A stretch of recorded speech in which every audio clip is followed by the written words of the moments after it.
গত ২৪ ঘন্টায় বান্দরবানে ১০১ মিলিমিটার বৃষ্টিপাত রেকর্ড করা হয়েছে। গত ২ দিনের টানা বর্ষণে বান্দরবানে বেড়েছে পাহাড় ধসের সংখ্যা। এরই মধ্যে রুমা, থানচি ও রোয়াংছড়িতে পাহাড় ধসের ঘটনা ঘটেছে। সেনাবাহিনী ও স্থানীয় সিভিল প্রশাসন সড়ক থেকে মাটি ও ধ্বংসাবশেষ সরিয়ে যোগাযোগ স্বাভাবিক করতে কাজ করছে। এদিকে উজানে ভারী বৃষ্টিপাতের কারণে লামা মাতামুহুরী নদীর পানি দ্রুত বেড়ে বিপদসীমার কাছাকাছি পৌঁছেছে।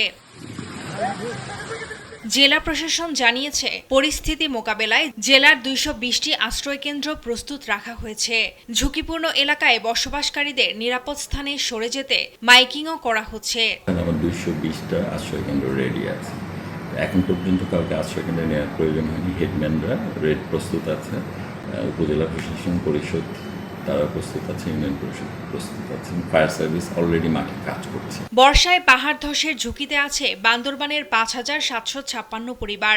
বর্ষা এলে প্রশাসনের তৎপরতা দেখা গেলেও পাহাড়ের ঢাল ও টিলায় গড়ে ওঠা ঝুঁকিপূর্ণ বসতি উচ্ছেদ কিংবা স্থায়ী পুনর্বাসনের কার্যকর উদ্যোগ নেই বলে জানান স্থানীয়রা।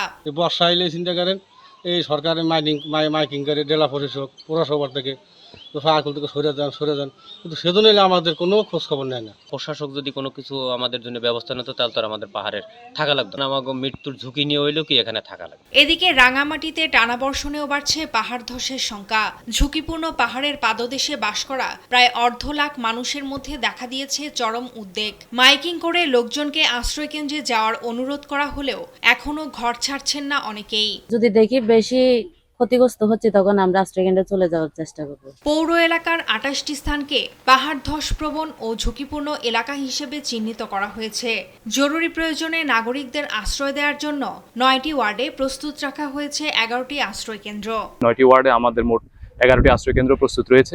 আমাদের যে দুর্যোগ প্রতিরোধের অংশ হিসেবে আমরা মাইকিং করছি এবং যারা ঝুঁকিপূর্ণ যারা বসবাস করছেন তাদেরকে অতি সত্বর আশ্রয়কেন্দ্রে অবস্থান করার জন্য আমরা অনুরোধ জানাবো।